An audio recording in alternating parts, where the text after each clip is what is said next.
Gran pregunta, pero ¿cuál ves como el legado perdurable de la conversión de Constantino para bien y para mal? Porque aprecio que muestres ambos en tu libro. Sí, emperador Constantino, y por cierto, en la tradición australiana británica, lo pronunciamos Constantino. El emperador Constantino es un muy buen estudio de caso, en parte porque han surgido muchos mitos sobre él. Y creo que yo, tal vez hace 10 o 15 años, tenía la impresión cliché de que realmente cuando Constantino se convirtió en cristiano, todo salió mal porque les dio poder a los cristianos, impuso el cristianismo a todos, y ahí es donde la iglesia perdió su alma real y su enfoque evangélico. Eso simplemente no es cierto, y las fuentes no lo permitirán. A finales del siglo IV, una o dos generaciones después de Constantino, eso es cierto. Pero Constantino a principios del siglo IV, no hay posibilidad. Lo que hizo fue dejar que el cristianismo fuera legal, totalmente legal. Pero también permitió que la religión pagana fuera legal. No cerró templos y derribó estatuas y ese tipo de cosas. Su visión en el Edicto de Milán, carta que publicó por todo el imperio, avalaba lo que llamaríamos pluralismo religioso, no a nivel teórico. Estaba convencido de que el cristianismo era verdadero. Había llegado a creer que el cristianismo era verdadero.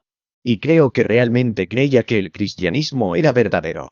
No creo que fuera algo político, pero dijo que todas las personas deberían seguir su propia voluntad en asuntos de religión. Y eso fue algo notable. Pero lo que hizo entonces fue que dio a las iglesias todos los mismos derechos fiscales y derechos legales que ya tenían los templos paganos, las sinagogas judías y las escuelas filosóficas.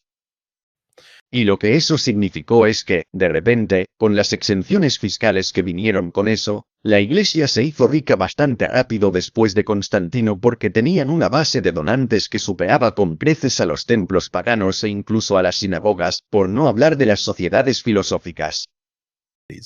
La gente fue educada en la tradición de Jesús para dar su riqueza al bien. Y así la iglesia terminó heredando tierras. La gente podía dejar su tierra a la iglesia y también podía dejar su tierra en las sinagogas, pero la gente lo hizo a tal escala en el cristianismo. La iglesia terminó siendo propietaria de una gran cantidad de tierra. Pero la iglesia usó esas tierras para iniciar granjas para cultivar alimentos para los pobres. Así funcionaba la iglesia. Constantino hizo algunas cosas terribles.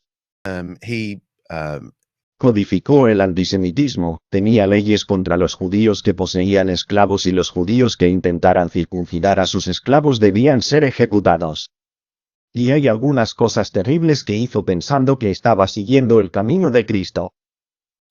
Por otro lado, Constantino les dio a todos un fin de semana, un día libre a la semana. Incluso al pobre trabajador se le permitió un día libre a la semana. Modificó los castigos debidos a las personas. En lugar de marcar en la cara, que era una ley romana muy común para ciertos delitos, insistió en que nunca debemos hacer eso a ningún ser humano creado a imagen de Dios. En cambio, debían ser marcados en el muslo. Y podrías pensar, bueno, eso no es una mejora. Pero si estuviste allí, digamos, en 320, y dijiste, oh, has hecho algo muy malo, podemos marcarte en la cara o en el muslo. Seguro que vas por muslo. Modificó la ley de divorcio y matrimonio a favor de las mujeres, de modo que los hombres que frívolamente se divorciaban de sus mujeres fueran severamente castigados y Constantino cambió la ley para que las mujeres pudieran ir y tomar todo lo que el hombre poseía, ¿no? Esto fue diseñado para decir, no puedes tratar a las mujeres así. Quiero decir, podríamos seguir y seguir. Hay muchas cosas que hizo que eran humanitarias y estaba tratando de codificar alguna visión del cristianismo en la vida. En la vida. E invitó a la iglesia a que lo aconsejara, pero aún en su época, a la gente no se le permitía pasar de las clases ricas al ministerio de la iglesia. Eso fue prohibido. Y a las iglesias les encantó eso prohibido porque la iglesia en este período desconfiaba bastante de los ricos y poderosos. Así que no querían que los ricos y poderosos se convirtieran en sacerdotes, y mucho menos en obispos. Y Constantino también convirtió eso en ley. Así que hubo muchas cosas en este período, que es, entre 313 y 337, que son positivas. Y, sin embargo, por supuesto, todavía era un emperador romano con cientos de años de política imperial para seguir aplicando y, según nuestros estándares, brutalmente.